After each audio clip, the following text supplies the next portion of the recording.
CD போகும். யாரு போனா முன்னால நோட்டம் பார்ப்பாங்க? சாதாரண மனுஷன் நோட்டம் பார்ப்பாங்களா? சாதாரண மனுஷன் முன்னால பண்ண நோட்டம் பார்ப்பாங்களா? பின்னால வர்றது கணத்துக்குரிய மனுஷனா இருந்தால் மட்டும்தான் ரோட பிளாக் பண்ணுவாங்க. பின்னால வரக்கூடிய மனுஷன் ஒரு 100 கோடி மக்களுடைய அநேக ஜனங்களுடைய ஒரு பிரதிநிதியாக இருந்தால் மட்டும்தான் முன்னால ராணுவம் போகும்.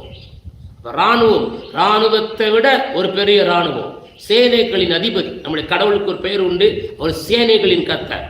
ஆமே, என்ன கர்த்தர்? அவர் சேனைகளின் கர்த்தர். அவருக்கு இன்னொரு பேர் உண்டு, சேனைகளின் அதிபதி. அப்ப சேனை, இங்கெல்லாம் சேனை தான் முன்னால போகும், ஆனா நமக்கு சேனைகளின் அதிபதியை முன்னால போகிறார். ஆமே, அவருக்கு தெரியும் இவங்க போறதை விட நாம் போனா என் பிள்ளைக்கு ஒரு தைரியம் இருக்கும், எதிராளிகளுக்கு ஒரு பயம் இருக்கும் என்று கர்த்தருக்கு தெரியும். அதனால இருங்கடா, நான் இந்த முறை நானே போகிறேன் என்று சொல்லி கர்த்தர் முன்னே போகிறார்.